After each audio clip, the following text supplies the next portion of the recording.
కొంతమంది నైమిషారణ్యమున కూడి ఉన్న వారి అక్కడ ఒక మహాయాగాన్ని చేస్తూ ఉంటే సత్రయాగం చేస్తున్నప్పుడు సూతుల వారు అక్కడికి వచ్చినారట. వచ్చినప్పుడు శౌనకాది మహామునులు అయ్యా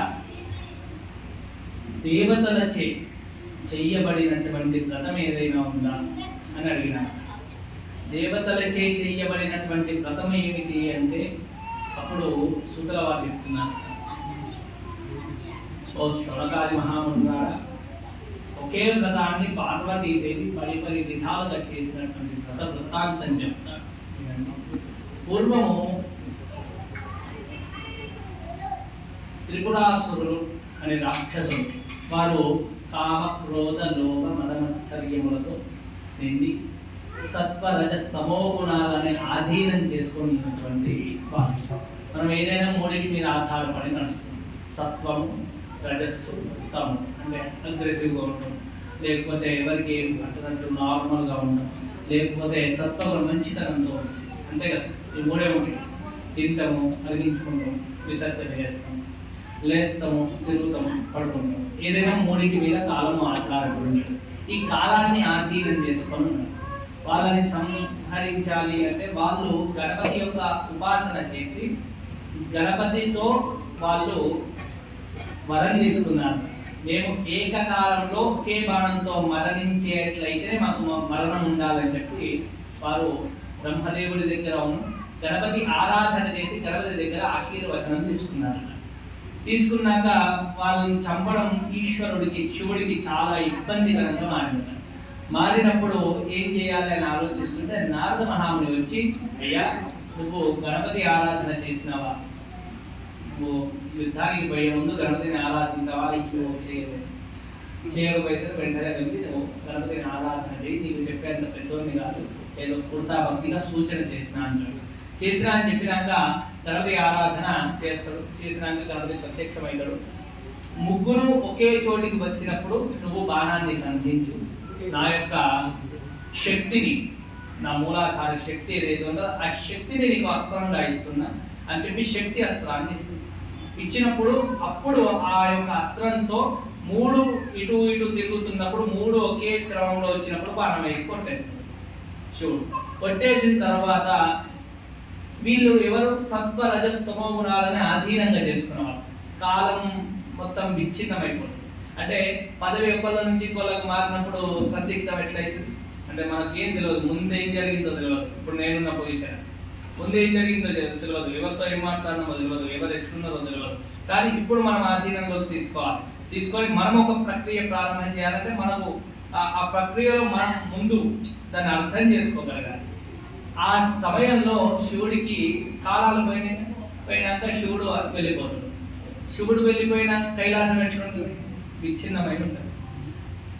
అధికారం లేకుండా ఎట్లా అంటే ఇంట్లో గృహస్థుడు పెద్దవాళ్ళు లేకుండా ఎట్లా విచ్ఛిన్నమైతే అట్లా విచ్ఛిన్నమైనాక పార్వతీదేవికి చాలా బాధ చేసి రోధిస్తూ ఉంటే నేను కూడా నేను ఆయన లేకుండా నేను ఉండలేను అని చెప్పి ఏడుస్తుంటే ఒక వ్యక్తి చూసి హిమవంతుడికి చెప్తాడు, నీ బిడ్డ అక్కడ ఇట్లా రోధిస్తుంది, అన్ని తెలిసిందే అట్లా రోధిస్తుంది అంటే అక్కడ సత్వ రజస్తమో గుణాలు అంటే తన యొక్క ఆధీనం కోల్పోతుంది, శక్తులు కోల్పోతున్నాడు దేవతలు అని చెప్పి అప్పుడు హిమవంతుడు వచ్చి, తల్లి నేనున్నాను, నువ్వు మూలాధార అంటే శివుని యొక్క సగం శక్తిని నువ్వే, శివునికి శక్తిని నువ్వే ఇట్లయితే ఎట్లా, కాబట్టి నువ్వు కొన్ని రోజులు విశ్రాంతి తీసుకో, నా దగ్గరికి రా అని చెప్పి తన ఇంటికి తీసుకుపోయినాక ఒక రోజు అమ్మవారు ధ్యానం చేసుకొని వచ్చి అడుగుతుంది, నాన్న ఇవన్నీ పోవాలంటే నేను ఏ వ్రతం చేయాలి, నా భర్త నాకు తిరిగి రావాలి, నా సంతానం నాకు ఇటువంటి కీడులు అన్ని కూడా ఉండొద్దు, అన్ని కీడులే కదా, ఇవన్నీ కీడులు ఉండొద్దు, నా సంతానాన్ని నేను రక్షించుకోవాలి, ఇంతకు ముందు ఎట్లా రక్షించుకున్నానో అట్నే రక్షించుకోవాలి, ఏం చేయాలి అంటే అప్పుడు ఈ యొక్క మంత్రాన్ని ఇస్తారు. ఈ మంత్రాన్ని ఇచ్చి నువ్వు పుత్రగణపతి వ్రతాన్ని ఆచరించు.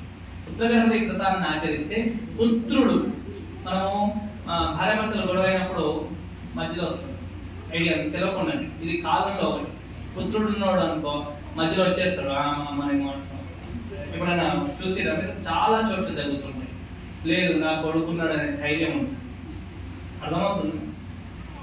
అటువంటి ధైర్యాన్ని ఇచ్చేవాడు పుత్రుడు. కాబట్టి నువ్వు పుత్రుని కోసం పుత్ర గణపతి ఈ కీడులన్నీ పోవడానికి చేసేటువంటి వ్రతం పుత్ర గణపతి వ్రతం. నువ్వు ఈ యొక్క వ్రతాన్ని ఆచరించు, నీ యొక్క స్వామి నీ చెంతకు చేరుతాడు అంటే అప్పుడు అమ్మవారు తన శక్తినంతా కూడా కూడబెట్టుకొని పుత్ర గణపతి వ్రతాన్ని ఆచరిస్తాడు.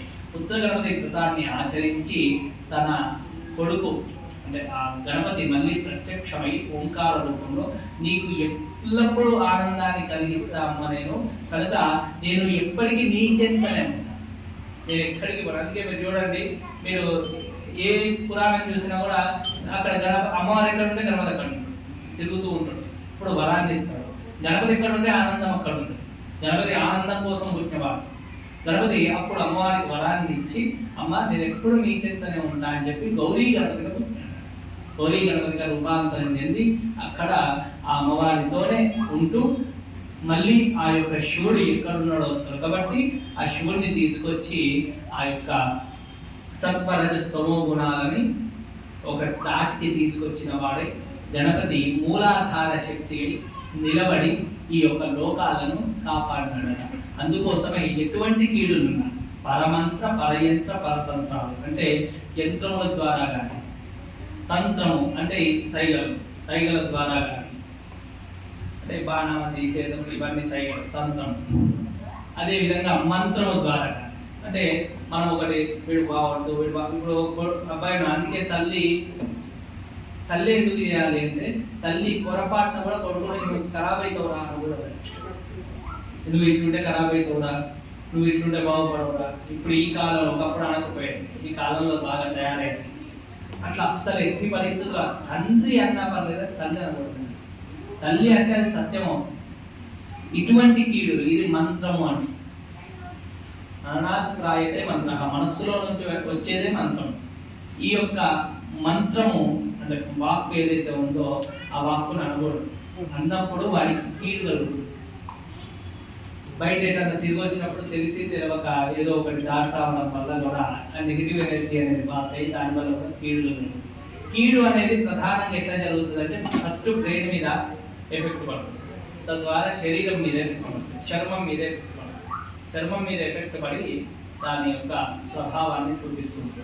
ఇవన్నీ పోవాలి అని అంటే దానికి మూలాధార శక్తి అయినటువంటి గణపతిని మనం కనుక ఆరాధన చేసినట్లయితే ఎటువంటి కీడు లేకుండా ఆ సంవత్సరం అంతా కూడా గణపతి అనుగ్రహంతో అమ్మవారికి తోడు ఎట్లయితే గణపతి ఉన్నాడో అదే విధంగా పుత్ర గణపతి వ్రతం ఏ తల్లి అయితే చేస్తుందో ఆ తల్లికి తోడుగా ఉండి ఆ గణపతి సర్వకార్యములను సిద్ధింపజేస్తుంది. అదే పుత్ర గణపతి వ్రతం. కనుక ఆ స్వామిని మనస్ఫూర్తిగా నమస్కారం చేసుకోండి. ఈ విధంగా పుత్ర గణపతి వ్రతాన్ని ఆ అమ్మవారు ఆచరించిన వృత్తాన్ని ఒకటే కథ చెప్తారు, చాలా కథలు ఉన్నాయి.